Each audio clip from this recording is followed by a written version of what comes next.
Bom dia, sejam bem-vindas. Eu só queria que vocês colocassem aí pra mim se estão me ouvindo bem, porque hoje eu estou num lugar diferente. E aí, estou sem meus equipamentos aqui de apoio. Mas, deixa comigo, vai falar grandemente, isso é o mais importante.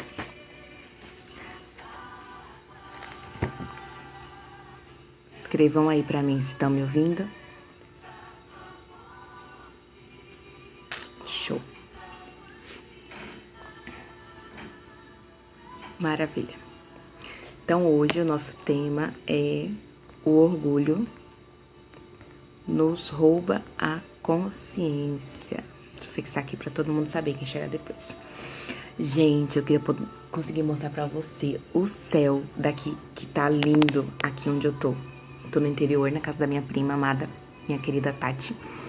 E o céu aqui, gente, era 5 e pouco da manhã, já tava bem claro, tava lindo o céu. Falei, Jesus, que dia lindo, que vontade de correr lá pra fora. Super cedo, mas muito bom, né? Parabéns pra você que já tá aqui comigo pra se alimentar da palavra de Deus logo cedo. É muito bom quando a gente dá prioridade, né? E não negocia o que é inegociável, que é a presença de Deus. Então, vamos lá? Feche os seus olhos, vamos fazer nossa oração pra gente começar. Deixa eu baixar um pouquinho o som aqui que tá, acho que tá alto. Pai amado, Pai querido, muito obrigada, Jesus, por esse dia lindo que o Senhor nos preparou. Esse dia que as tuas misericórdias, Pai, se renovaram sobre as nossas vidas. Senhor, assim como as tuas misericórdias se renovaram, eu peço ao Senhor que renove as nossas forças, renove o nosso entendimento, renove a nossa visão, renove os nossos sonhos e tudo aquilo que o orgulho, que o pecado, Senhor, tem nos tirado da tua presença, que o Senhor venha nos revelar, nos trazer consciência, Pai, e gerar essa transformação nas nossas vidas, para que a gente esteja mais alinhada, mais perto de Ti, Senhor, que a gente esteja cada dia mais, meu Deus, conectada contigo de uma forma especial, de forma que nunca nós tivemos, Pai, a cada dia, Senhor. Senhor, visita os corações duros nessa manhã, Senhor. Quebra o que é inquebrável, move o que é imóvel, Senhor, porque aquilo que nós não podemos fazer, o Senhor pode. Senhor, aquilo que a gente não pode fazer, o Senhor pode. Aquilo que nós não podemos tocar naquele coração duro, endurecido, o Senhor pode. Senhor, assim como o Senhor fez com Paulo ali, que no caminho de Damasco, Senhor, que o Senhor apareceu como uma luz, como uma voz, Senhor, e perguntou para ele por que ele perseguiu o Senhor. Deus, em nome de Jesus, vai ao encontro daqueles corações, daquelas mentes, Senhor, que estão cauterizadas, que estão cegas, ó Deus. É o que eu te peço, Deus, para que cada um reconheça onde tem errado, que mude os seus caminhos, Senhor, que faça aquilo que é preciso ser feito, Pai, não só aquilo que quer. Deus, em nome de Jesus, traz maturidade, Senhor, maturidade para as pessoas, meu Deus, que estão às nossas voltas. E, Deus, em nome de Jesus, tudo que leva nosso nome nessa manhã, que o Senhor venha visitar, Pai, para a honra e glória do Teu nome, Jesus. Amém, amém, amém. Eu gosto muito de um louvor que chama Believe for It. Ele é em inglês e ele fala assim que eu creio em Ti. E ele tem um verso, né, que diz assim: quebra o inquebrável e move o imóvel, né? Eu creio que o Senhor tem poder para fazer isso. É o que o hino diz. E ele fala muito ao coração, né? E eu tomo muito para mim essa palavra, porque aquilo que a gente não pode fazer nas nossas forças, o Senhor pode fazer. E a palavra de Deus, ela é alimento para nós, né? E Paulo fala assim, olha, aquilo que eu quero, eu não consigo fazer, mas o mal que eu não quero fazer, esse eu faço. Por quê? É uma luta todos os dias de nós com o nosso orgulho. É o espírito e a carne militando, lutando para quê? A carne quer nos tirar da presença de Deus, mas o Espírito quer que a gente esteja conectado com Deus. E a nossa alma tá ali no meio. né? Então a gente precisa desse lugar de refúgio em Deus. Então vamos lá. Hoje, se você... Deixa eu mudar o lado de cá pra ver se fica melhor pra mim, que eu tô um pouco incomodada. A luz. Eu acho que a luz ficou melhor assim. Então, você que tem um devocional, abre aí no dia 15, página 103. Se você não tiver, você vai abrir sua Bíblia em 2 Reis 12. E hoje nós vamos falar um pouquinho sobre a consciência que o orgulho tira de nós. E em 2 Reis 12 vai falar sobre o profeta Natan, quando o profeta Natan foi falar com Davi, né? Eu já dei uma palhinha essa semana sobre a história de Davi, mas eu também queria falar um pouquinho hoje. Eu gosto sempre de ler, né, a passagem de novo. E é muito interessante que todas as vezes que a gente vai ler a palavra de Deus, mais uma vez, a gente vê detalhes que a gente não via antes. E agora, nessa jornada, a gente estudando sobre o orgulho, quando você vai ver, vai ler de novo, mesmo que você já tenha lido, você vai pegar detalhes que você não tinha visto antes, porque você não tinha consciência do que era orgulho muitas vezes, né? Então, no capítulo 11, a Bíblia nos fala assim, ó, que no tempo que os reis eles estavam na guerra, né? O Davi ele não foi na guerra, né? Ele ficou, né, em Jerusalém, e aí ele estava no terraço, andando pelo terraço, olhando o reino dele e tal. E ele viu uma mulher tomando banho, né? E Deus já começa a falar pra gente assim, olha, cuidado com as distrações. Cuidado com o momento que era pra você estar fazendo o que você foi chamado pra fazer e você não tá lá. Quando você não tá no lugar em que você foi posicionado. E aí ele tava ali e a concupiscência dos olhos falou mais alto. Porque na hora que ele olhou aquela mulher bonita tomando banho, ele desejou aquela mulher. E ele mandou os homens lá. E ele sabia que ela, né, a Betseba, ela tinha um marido. Ele sabia disso, mas ele foi lá e mandou chamar ela, porque ele desejou ela. E aí, ele teve relação com ela, e o que aconteceu? Ela engravidou. E quando ela engravidou, ela mandou mensagem pra ele, o mensageiro falar pra ele, olha, eu tô grávida, né? E aí, o que ele falou? O que ele fez? Ele falou assim, ó, chama o marido. O marido dela, o Urias, ele era um fiel escudeiro. Então ele estava na guerra lutando, enquanto Davi, que era o rei, que tinha que estar na frente da batalha, não estava lá na batalha, estava lá no reino dele, ali no terraço, olhando e viu Betseba, o marido dela estava lá na guerra, guerreando a guerra, que era dele também. E aí, o que aconteceu? Eles chamaram ele, e ele veio, né? Na hora que ele chegou, o Davi falou assim pra ele, olha, vai pra sua casa, né? Come, bebe, descansa.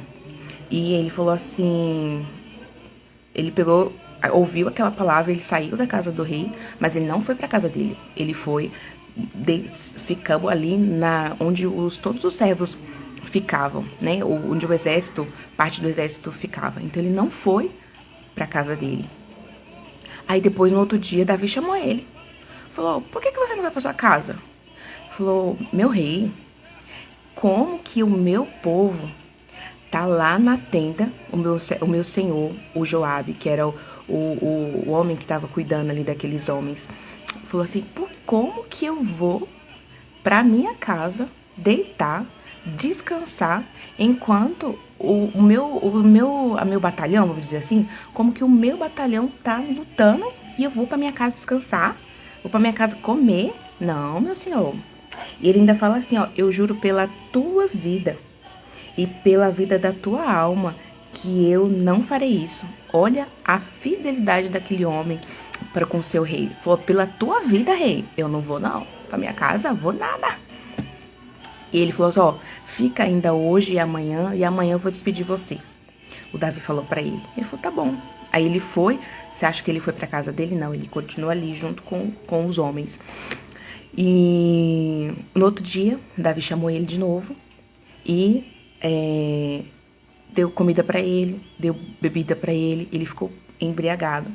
E aí, ele falou, aí o Davi pensou, agora ele vai, que agora ele tá bêbado, agora ele vai voltar pra casa dele. Mas o que aconteceu? Mesmo bêbado, aquele homem não voltou pra casa dele.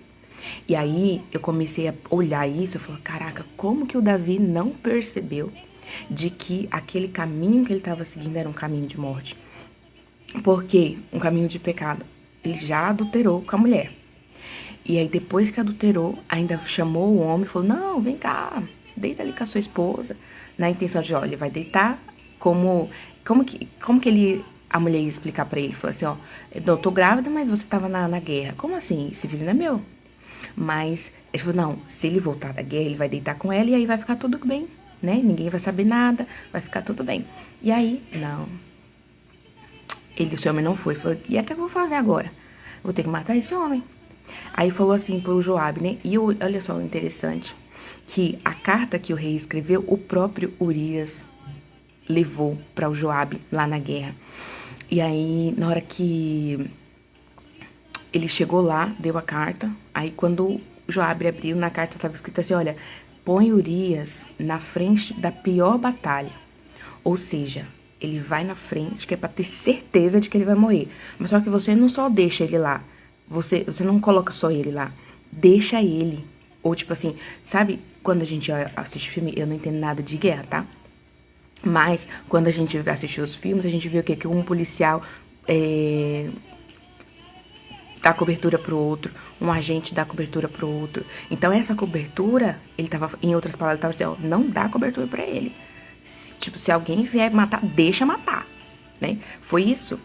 Essa foi a intenção de Davi. E olha, Davi era um homem segundo o coração de Deus.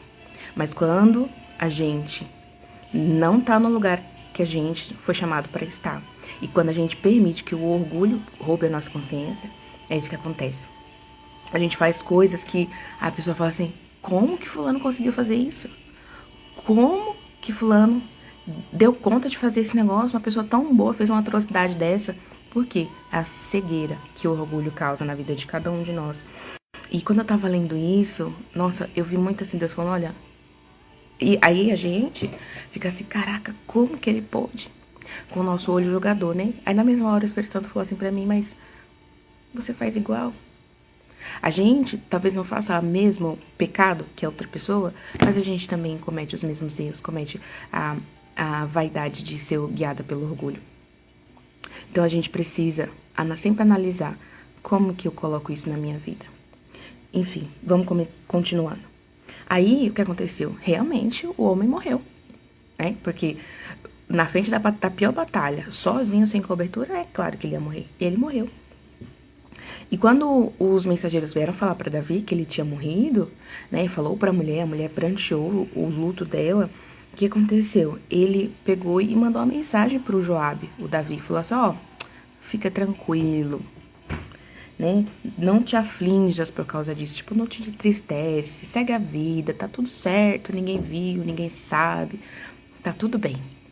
Só que existia alguém que tinha visto tudo. E aí, quando passou o luto da mulher, o Davi trouxe ela para ser mulher dele, né? E agora ele assumiu aquela mulher. E aí entra o nosso capítulo 12, que é onde a gente vai comentar hoje aqui, né? É a leitura de hoje. Então, para você que não pegou sua Bíblia ainda, pega lá, 2 Reis 12, tá? Do verso 1 ao 12. E aí nós vamos começar a ler aqui o nosso devocional. E o Senhor enviou a Davi, o profeta Natã. Ao chegar, ele disse a Davi... Então, a Bíblia, ela fala muito, né? Jesus usava muito parábolas, histórias, pra gente conseguir entender a essência do que ele estava querendo dizer. E aqui o profeta Natã foi muito, muito inteligente, né? Deus falou pra ele uma mensagem e aí ele falou, e agora, como é que eu falo isso pro rei? E aí ele usou de uma metáfora. O que é uma metáfora? É uma história pra você, é uma comparação, né? Uma metáfora, uma história que vai comparar, né? Pra quê? Porque quando a gente vê, até quando a gente fala assim, você tem um problema, olha de fora, como se você não estivesse dentro desse problema. Por quê? Você abre a visão, né? Você desarma a sua mente. Olha, tá falando de mim, já tá me julgando. Então você desarma. Então foi isso que o profeta Natã fez, ele falou uma metáfora. E qual foi essa metáfora? Foi assim, ó. 2 homens, Davi, eles viviam numa cidade. Um era rico e o outro era pobre. O rico possuía muitas ovelhas e bois, mas o pobre nada tinha, senão uma cordeirinha que havia comprado. Ele a criou e ela cresceu. Com ele e com os seus filhos. Então ela era pequenininha quando ele pegou ela, né? Quando ele comprou ela. Mas ele cuidou dela. Aí ele a criou, ela cresceu ali com ele e com os filhos. E ela comia junto dele, bebia no seu copo, dormia até nos seus braços. Era como uma filha para ele. Ele cuidava muito bem dessa cordeirinha. Só que certo dia, um viajante chegou lá na casa do rico. Aí ele não quis pegar dos seus próprias ovelhas e bois. Aí ele fez o quê? Ele, em vez de fazer isso, ele foi lá e preparou a cordeira do pobre, daquele que era pobre. Então Davi ficou irado contra o homem e disse a Natã: juro pelo nome do Senhor que o homem que fez isso merece morte. Deverá pagar 4 vezes o preço da cordeira, porquanto agiu sem misericórdia. Então Natã disse a Davi: Davi, esse homem é você. Assim diz o Senhor, o Deus de Israel: eu ungi rei de Israel e o livrei das mãos de Saul. Dei-lhe a casa e as mulheres do seu senhor. Dei-lhe a nação de Israel e Judá. E se tudo isso não fosse suficiente, Davi, eu lhe daria ainda mais. Mas porque você desprezou a palavra do Senhor, fazendo o que ele reprova, Mas por quê? Por que você desprezou a palavra do Senhor, fazendo o que ele reprova? Você matou Urias, o Hitita, com a espada dos Amonitas e ficou com a mulher dele. Por isso, a espada nunca se afastará da sua família, pois você desprezou e tomou a mulher de Urias, o Hitita, para ser sua mulher. Assim diz o Senhor: de sua própria família trarei desgraça sobre você. Tomarei as suas mulheres diante dos seus próprios olhos e a darei a outro, e ele se deitará com ela em plena luz do dia. Você fez as escondidas, mas eu o farei diante de todo Israel, em plena luz do dia. Então, quando Natã falou para ele assim: olha, tinha aqui dois homens, um rico e um pobre. E o pobre, ele cuidou bem da ovelhinha, da cordeira dele, ele comprou ela, cuidou dela, ela cresceu. Ele cuidava como se fosse uma filha. Pensa o amor, né, o cuidado que aquele pobre tinha com a sua ovelha. Mas aí sabe o que aconteceu, rei? Chegou um homem, um viajante, um hóspede lá na casa do rico. Aí o que o rico fez? Ele não quis pegar das que ele já tinha lá do boi, da ovelha dele. Afinal, ele era rico, ele tinha muitos. Não. Ele fez o quê? Foi lá, pegou a única cordeirinha do pobre. Daí, o Davi ficou muito irado. Ele falou: esse homem merece morte. Na hora que ele falou isso, o profeta falou: então, esse homem é você. Naquele momento, a consciência, a ficha caiu. Tá. E aí, Deus falou pra ele: olha, eu te ungi rei de Israel. Eu livrei você da mão de Saul, às vezes que Saul tentou matar você. Eu dei todas as mulheres dele pra você. Eu te dei a nação de Israel e de Judá. Nesse tempo, eles eram separados, né? Não era um tempo só, o reino estava separado. E se tudo isso não fosse suficiente pra você, Davi, eu tinha te dado mais. Mas você desprezou a minha palavra, né? Que a palavra já tinha lá, desde o tempo de Moisés, já estava escrito lá: não adulterarás, não matarás. Mas ele desprezou a palavra do Senhor. E aí veio a palavra de consequência, né? Olha, porque você fez isso, a espada nunca vai se apartar da sua família, da sua vida, né? E a gente olha, Davi, ele vivia de batalha em batalha, né? Tanto que quando ele quis construir um templo pro Senhor. Ele falou, tem uma casa, tem um palácio, o Senhor não tem, não, a gente vai fazer um templo, né? E ele falou, não, você, Davi, não vai construir meu templo, porque a sua mão tem sangue, né? Porque ele sempre foi da batalha. E a espada nunca se afartou. E aí ele fala, da sua própria família te darei desgraça. Né? Então, da própria família de Davi, se a gente vai ver na história, quantas coisas terríveis aconteceu. Por quê? Porque ele abriu porta. Ele deu legalidade para o inimigo entrar na vida dele, destruir. Por causa de quê? Do orgulho, de não cair em si antes de falar, não, aquela mulher tem marido. Deixa eu pegar um aqui que eu já tenho. Né? Nos reis, naquela época, tinham muitas mulheres. Tinha rei que tinha 1000 mulheres e 300 concubinas. Pensa, ontem eu falei pro Ismael, né? Eu falei assim, gente, eu não sei o que passa na cabeça desses reis, porque não sei o que passava, né? Porque com uma mulher, eu não sei você, irmã, mas tem dia que nem eu me aguento. E aí eu falava assim, caraca, com uma mulher já não deve ser fácil. Imagina ter 1000 mulheres, 1.300 mulheres. E você vê uma mulher a cada um ano e meio. Pensa, dá pra dormir com uma cada dia. Mas ele não se contentou com aquilo que o Senhor já tinha dado pra ele. Ele quis o que era do outro. E se ele tivesse caído em si, quanta coisa, quanto sofrimento ele teria evitado, né? Inclusive da sua filha. E esse eu te convido a ler, continuar lendo o livro de 2 Reis, para você entender mais e ver mais sobre a história de Davi. E ver que realmente isso aconteceu, tanto que até um dos filhos dele tentou matar ele, né? Roubou o trono dele.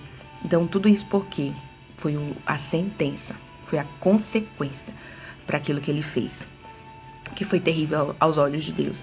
E aí Deus fala assim, olha, eu vou dar as tuas mulheres para outros homens, e eles vão deitar com ela a céu aberto. Ou seja, tipo, aquilo que você fez escondido, Davi, agora eu farei para todo Israel ver, para todo mundo ver, né? E aí eu lembro da palavra que diz assim, ó, que nada que fique encoberto, nada fica encoberto. Então, a gente precisa olhar para essa palavra e aplicar na nossa vida. Onde que eu tenho deixado o orgulho me cegar? Onde? Né? É muito importante. Lembra, a consciência é o primeiro passo para a mudança. Então precisa cair a ficha. E ali, que não é o assunto aqui do nosso devocional, mas Deus é tão misericordioso que Deus falou, olha, essa criança vai morrer. Então aquela criança fruto do adultério, ela morreu. E ele ficou ali orando, jejuando, não comeu, buscando a Deus, porque ele falava assim, ó, quem sabe o Senhor, ele me perdoe e deixa a criança viver. Porque afinal de contas, a criança, ela não tinha culpa, vamos dizer assim, ela não tinha culpa do que tinha acontecido. Mas a criança não viveu, não sobreviveu, ela morreu.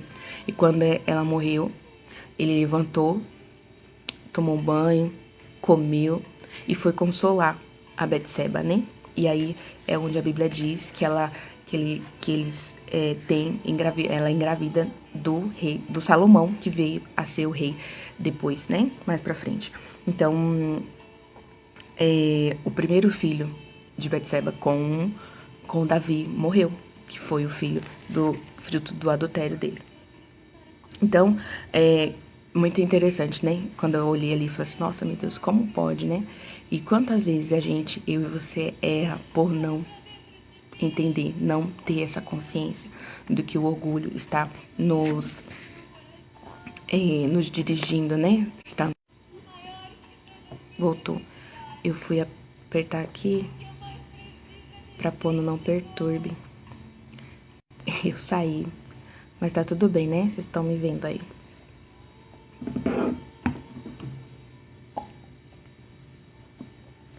Então, vamos continuar. Aí, começa aqui o nosso devocional, né? A Camila escreve assim.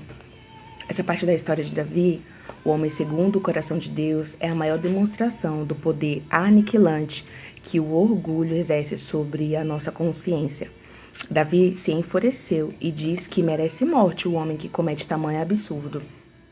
Em nenhum momento ele percebe que aquela metáfora contada por Natan estava descrevendo exatamente o seu pecado. É este o grande papel do orgulho em nós, o engano. O pressuposto para qualquer processo de mudança no ser humano é a consciência, reconhecer nossos erros, nossas falhas, nossas fraquezas e más escolhas.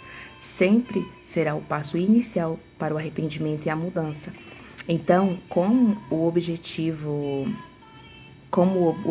do maior do orgulho na nossa vida é nos afastar da vontade de Deus para nós, ele sempre encherá a nossa mente de diálogos internos que nos roubam toda e qualquer responsabilidade sobre o que nos acontece.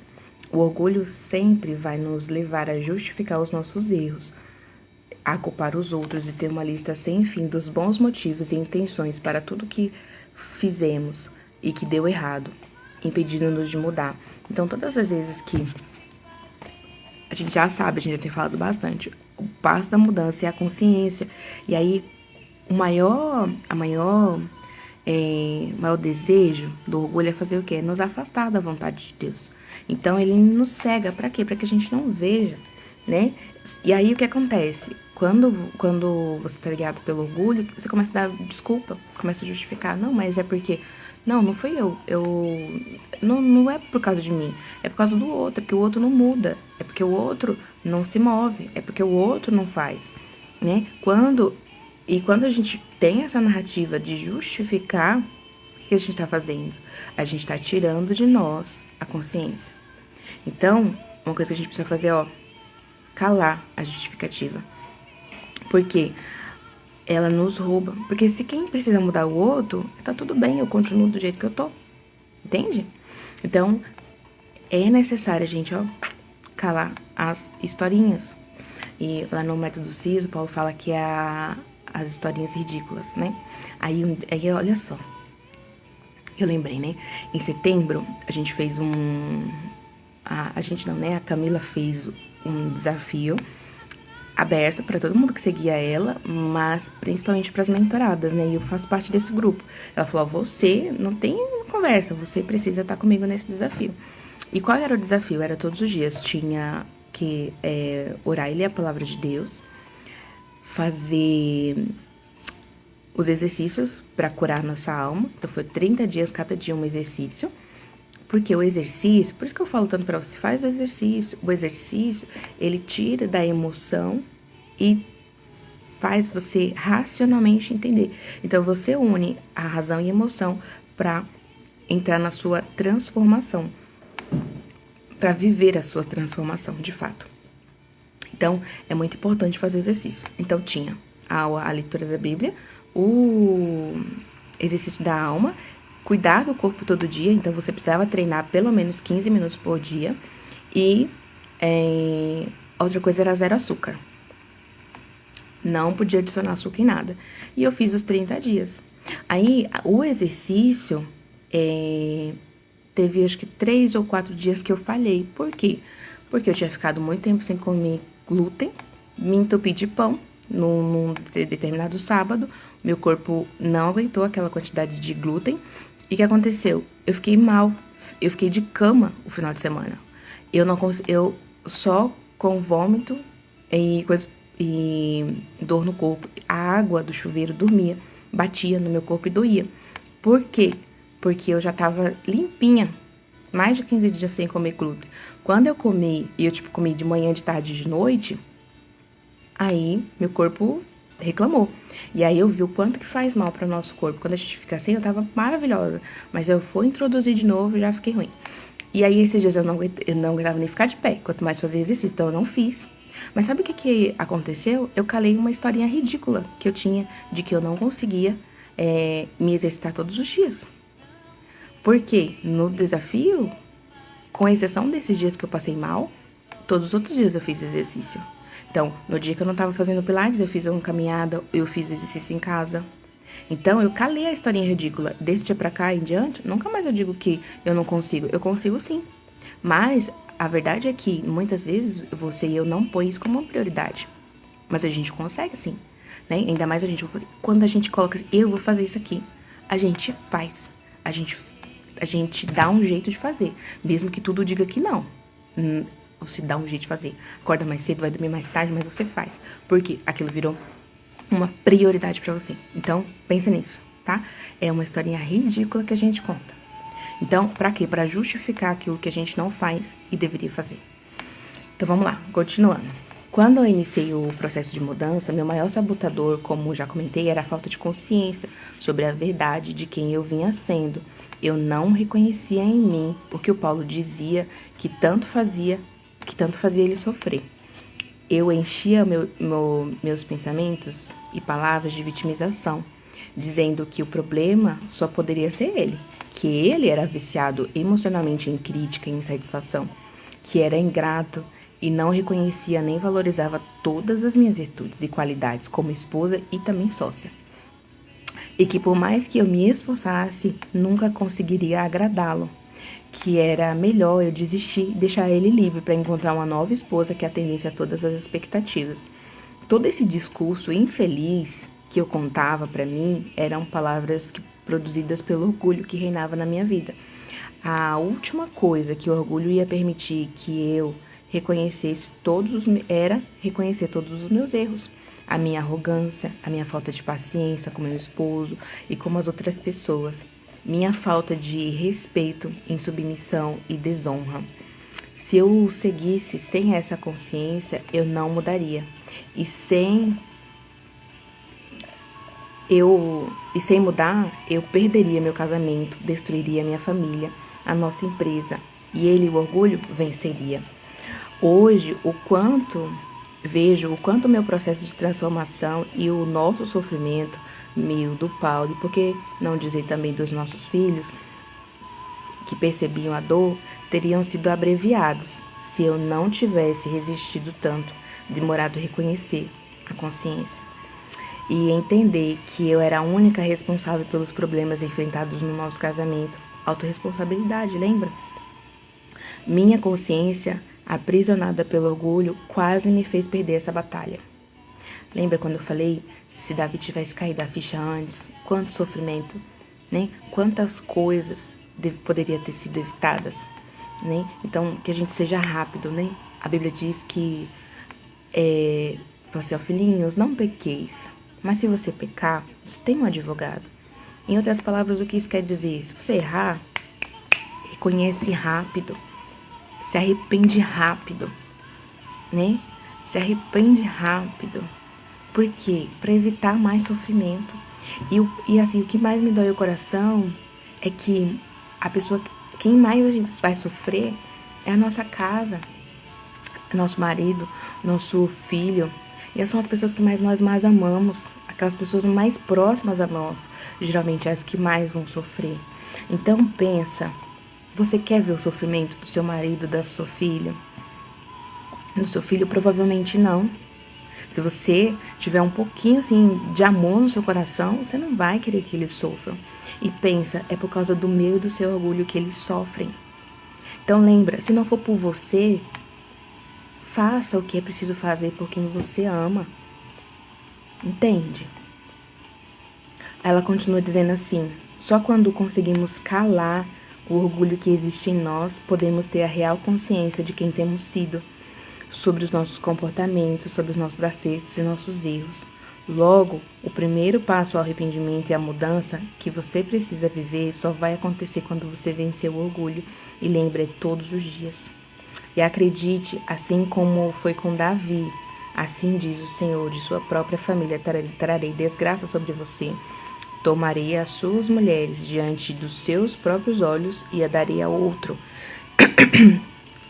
E ele se deitará com elas em plena luz do dia. Então, assim foi com a minha vida. O Paulo disse que me amava muito, mas que com aquela mulher ele não continuaria casado. O preço de uma vida guiada pelo orgulho, sem consciência, sem arrependimento e sem mudança, sempre será cobrado. A conta vai chegar e o preço é alto, cheio de dor. Pense nisso.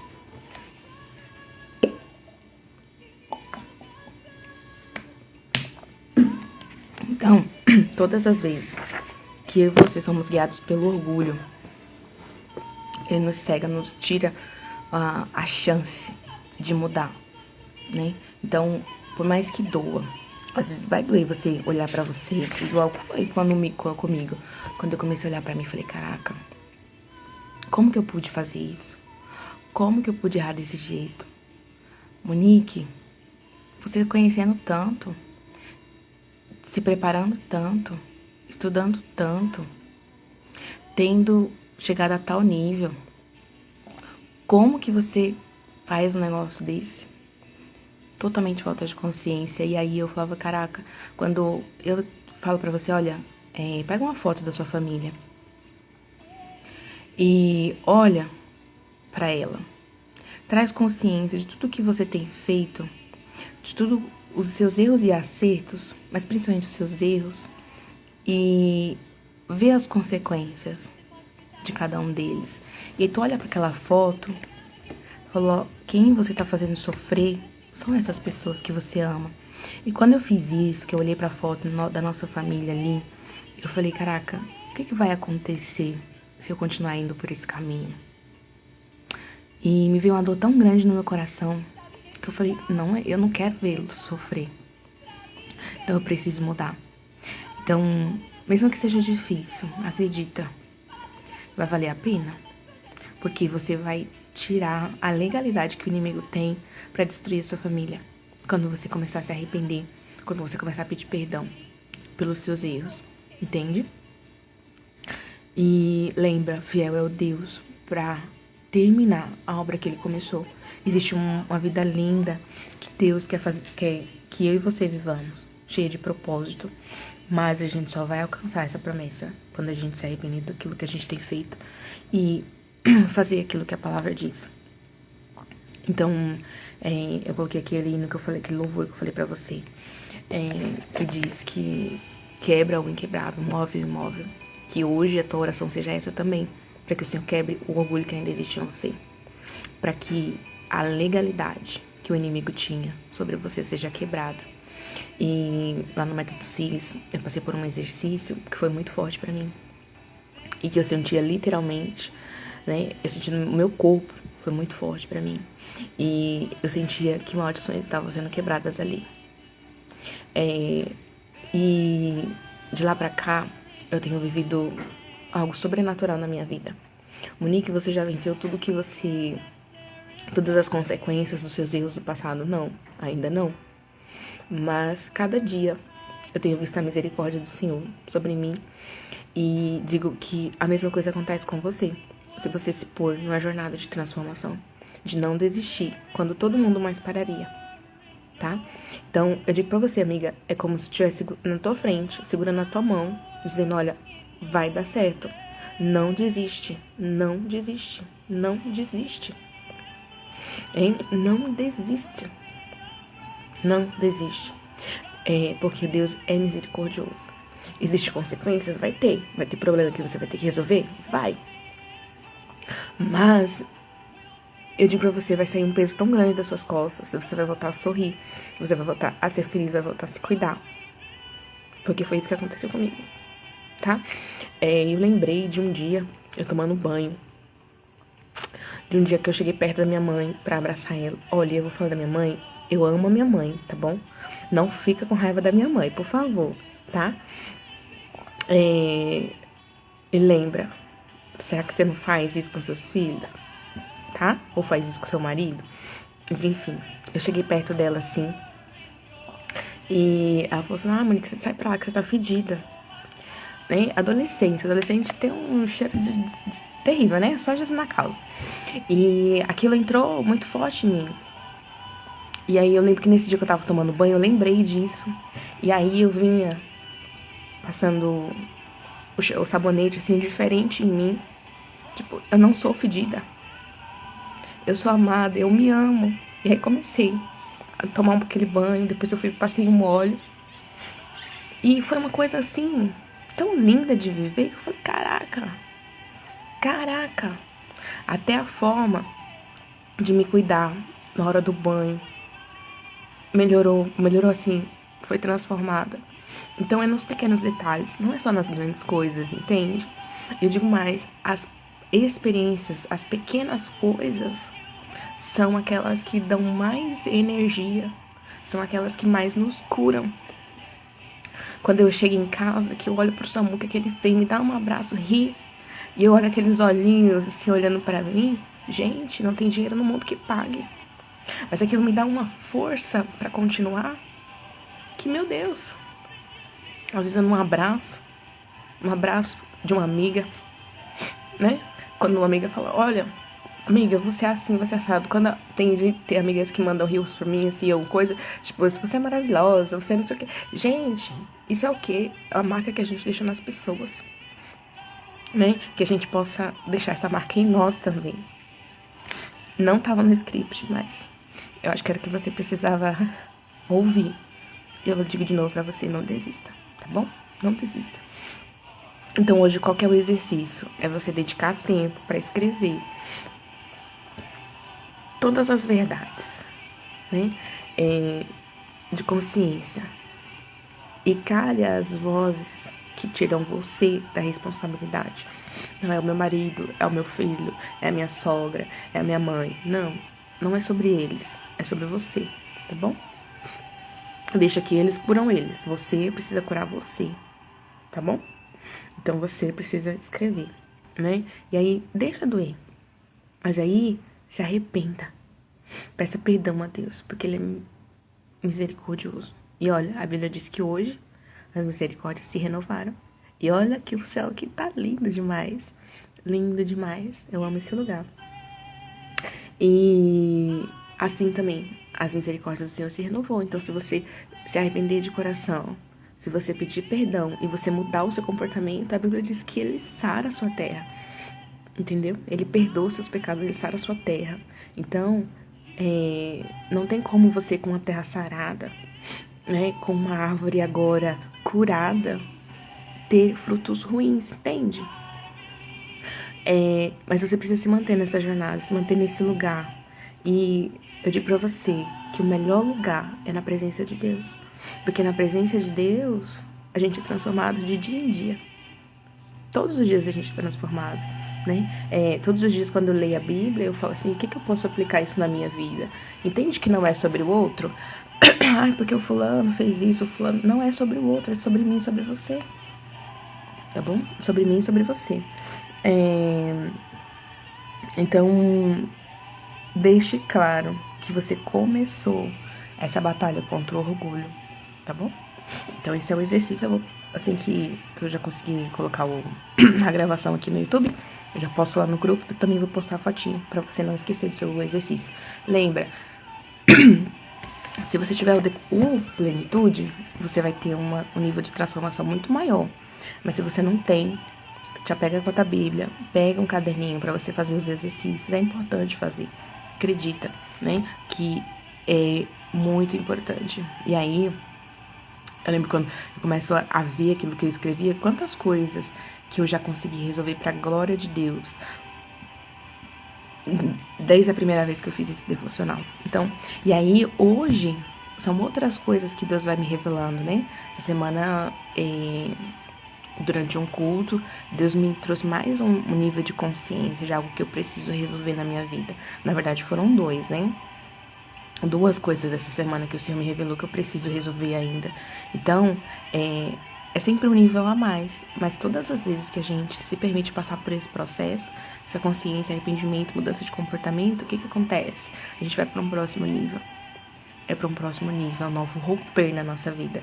E quem não quer algo novo sobre a sua vida? Eu quero algo novo sobre a minha vida. Tenho certeza que você também quer. Mas para isso precisa viver o processo, viver a jornada, tá? Eu digo mais uma vez, não desista. Não desista.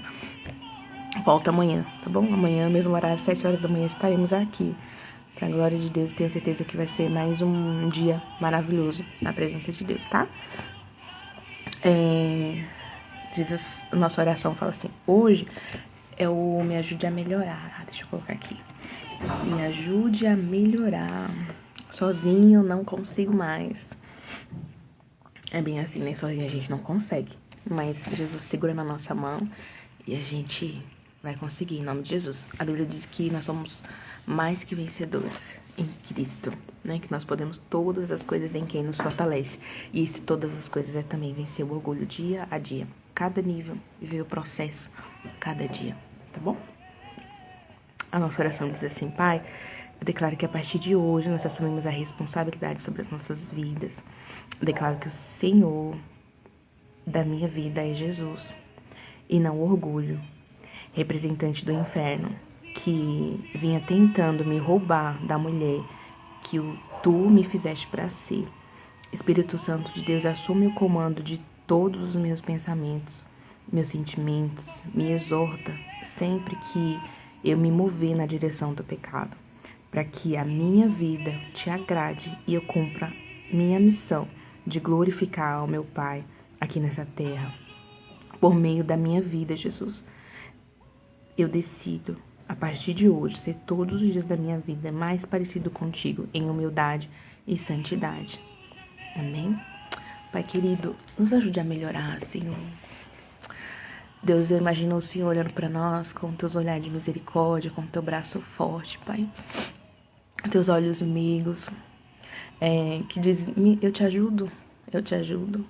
Senhor, que nós venhamos nos render a Ti, Pai, para que o Senhor mova em nós o que precisa ser movido, limpe de nós aquilo que precisa ser mudado, Senhor, para que cada dia a gente caminhe para ser a pessoa que o Senhor nos chamou para ser, nos criou para ser, Pai.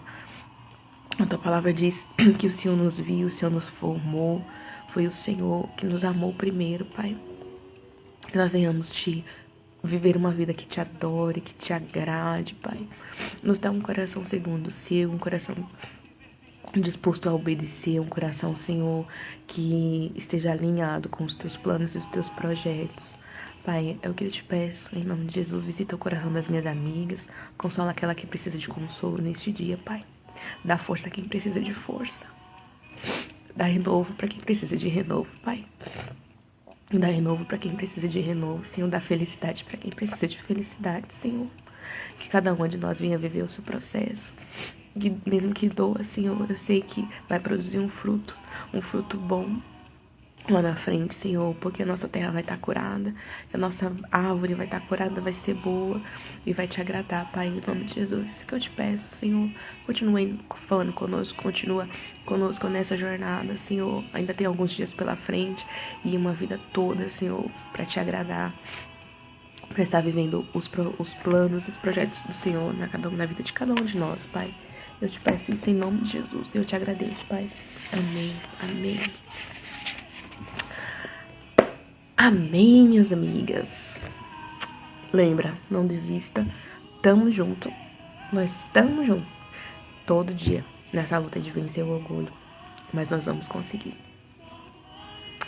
À medida que nós vamos nos colocando nesse movimento, nessa jornada, a gente vai alcançar um nível maior de santidade, de humildade, né? É uma coisa que eu olho assim, depois que eu comecei a estudar sobre humildade, eu falei, caraca, Jesus, quanta coisa a gente mudaria na nossa vida se a gente tivesse um pouquinho mais de humildade. Então, humildade não é pobreza, tá? Humildade não é pobreza. A gente vai falar um dia sobre humildade. Mas se a gente tiver essa humildade que Cristo teve, nossa, muitas coisas a gente não teria de problema. Mas é assunto para outro dia, tá bom? Um beijo, bom feriado pra você, bom excelente dia. E a gente se vê amanhã, tá bom? Um abraço de 40 segundos. Um beijo no seu coração. Deus te abençoe.